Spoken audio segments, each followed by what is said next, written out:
memory.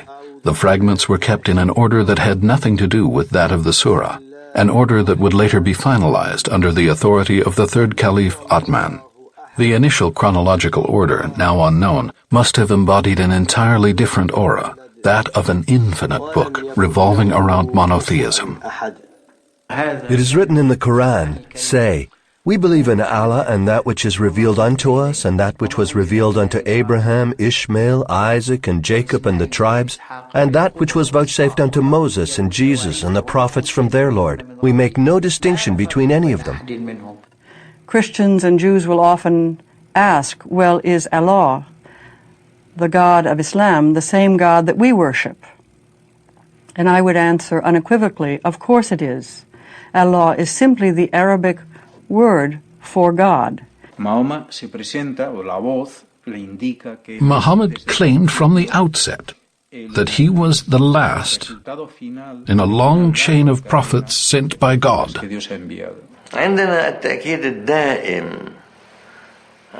We have constant affirmation that all the earlier prophets were Muslims.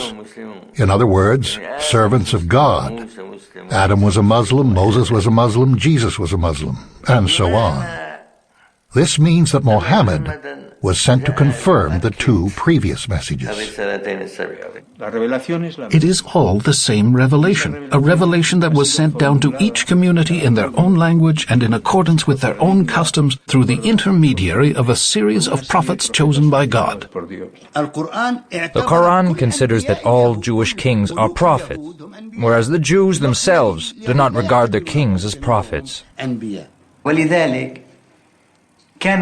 So the Muslims thought that the Jews and Christians would be their strongest allies, that they would follow the Prophet, or at the very least, not oppose him, since he preached the oneness of God, life after death, retribution, and the final judgment, as well as acknowledging and believing in the old prophets.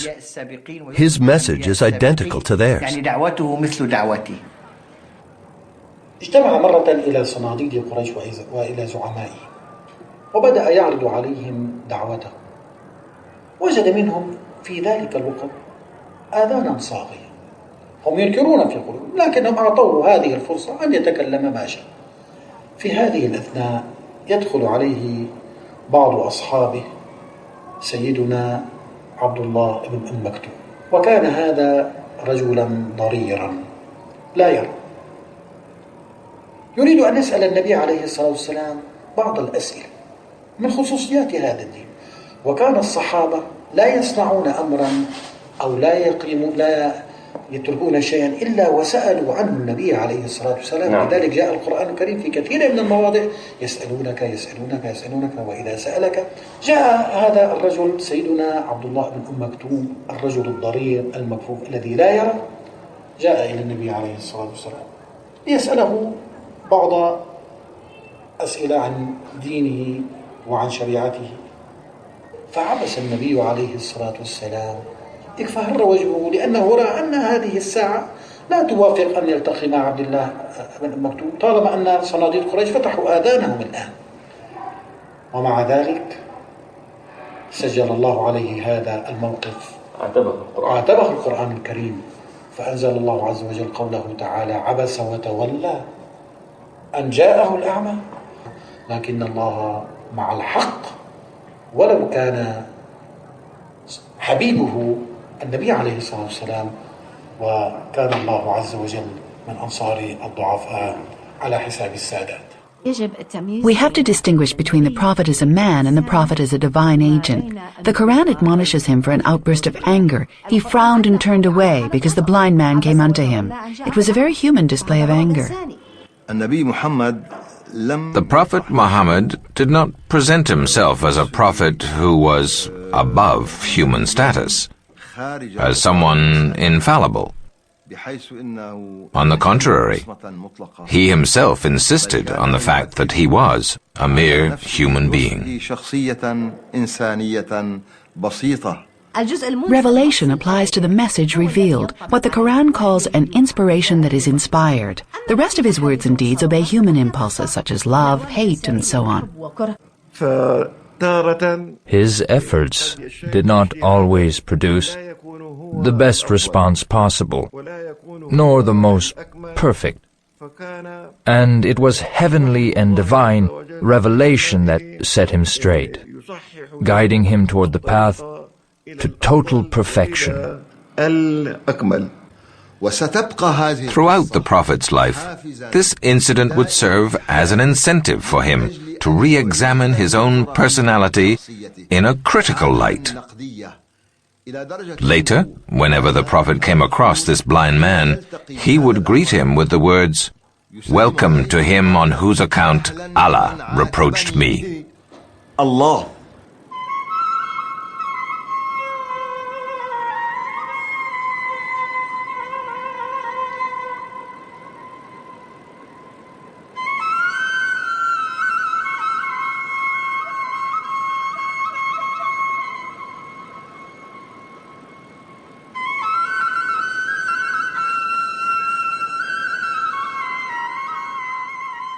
The Prophet began speaking more and more openly of his mission and giving readings in public of the few fragments that came to him. He did this himself, sparing his companions the risk this entailed. The city was insecure, and Meccans shifted from indifference to hostility. Mohammed relied on clan solidarity. At the time, he enjoyed an immunity that protected him from the aggression of his increasingly numerous adversaries. His uncle, Hamza, though initially incredulous, soon believed in his message and came to his aid.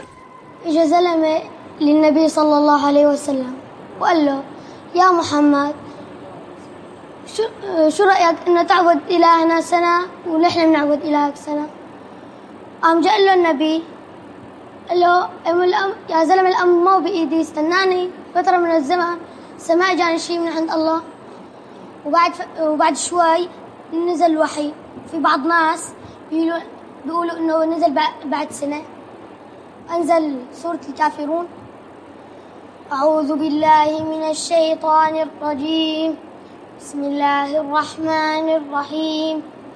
قل يا أيها الكافرون لا أعبد ما تعبدون ولا أنتم عابدون ما أعبد ولا أنا عابد ما عبدتم ولا أنتم عابدون ما أعبد لكم دينكم ولي دين.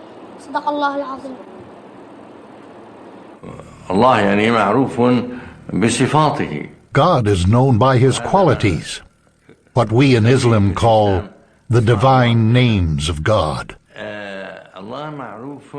We know that God reveals himself to humans and the universe.